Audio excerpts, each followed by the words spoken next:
You're running. Your heart is pounding. Somewhere in the distance, a hum. You don't know where it is, but you know it's close. You can feel it.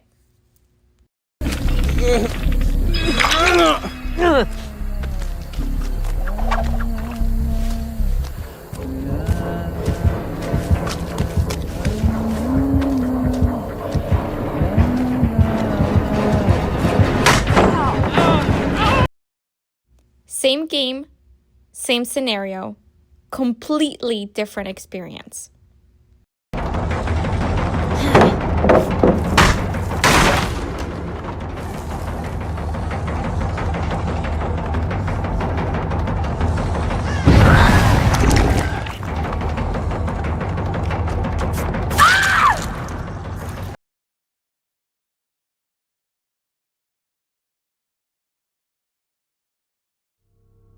Dead by Daylight is an asymmetric horror game. One killer, 4 survivors. But what makes it work isn't just its mechanics. It's the fact that every single visual choice in this game is designed to make you feel exactly which side you're on. The darkness you're hiding in, the silhouette coming around the corner, the way danger doesn't show up as a health bar but as a feeling, none of that is an accident. This video is about how Dead by Daylight uses visual language to engineer 2 completely opposite emotional states, fear and power.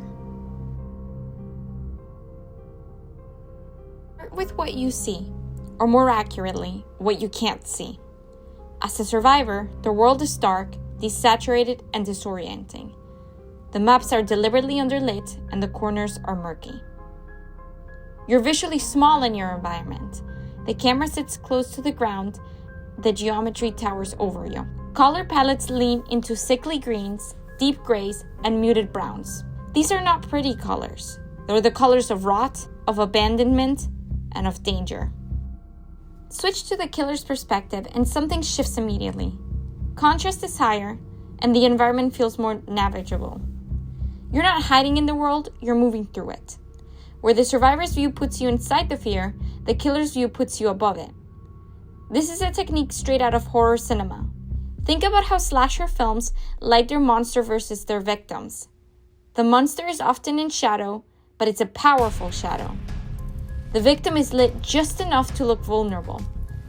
Dead by Daylight translates that directly into a playable experience.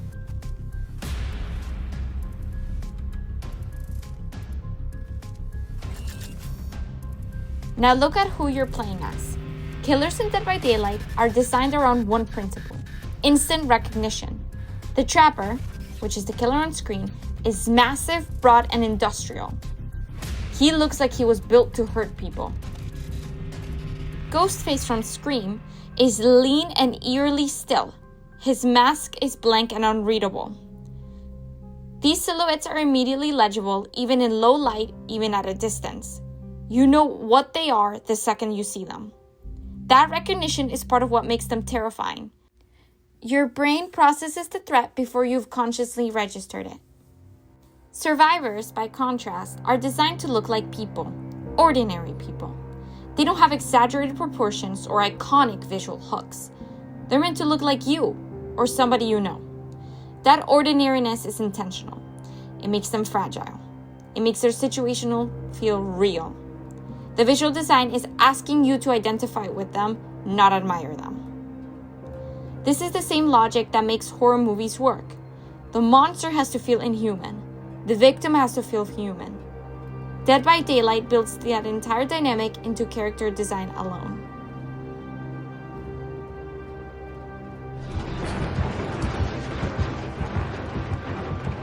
Here's where Dead by Daylight does something really smart. Most games tell you when you're in danger through a UI element, such as a health bar drops, a warning icon appears, a number changes. But Dead by Daylight doesn't do that. Instead, it makes you feel danger. When a killer is near, you hear a heartbeat. It gets faster.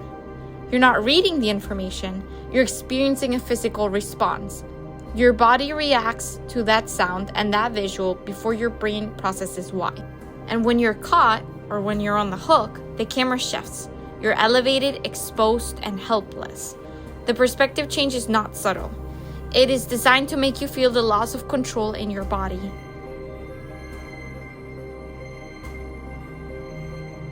And then there's the entity. The entity is the force that controls the entire trial, the thing that owns this world. And yet, you almost never see it fully. You see its claws at the edges of the screen during the endgame collapse. You see its influence in the hooks, in the way the map feels alive and hostile. But the entity itself stays just out of frame. This is one of the oldest tricks in horror visual design. The thing you imagine is always scarier than the thing you're shown.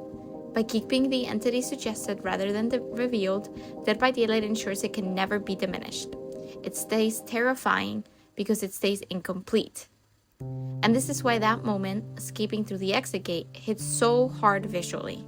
Suddenly there's light, suddenly there's open space, the color temperature changes, the world outside the trial is warm and wide, and the contrast with everything you just survived is immediate and visceral. You feel the relief before you even think it. Dead by Daylight works because it never lets you forget which side you're on, not through text, not through tutorials, but through what you see and how it makes you feel.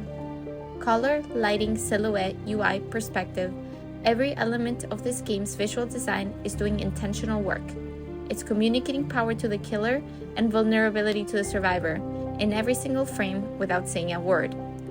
That's not just good game design, that's visual communication, and it's the same toolkit used by horror filmmakers, graphic designers, and visual artists for decades, just made interactive. Dead by Daylight doesn't just ask you to play a horror game, it asks you to inhabit one. And the reason that works is because someone designed it deliberately to make you feel exactly that way.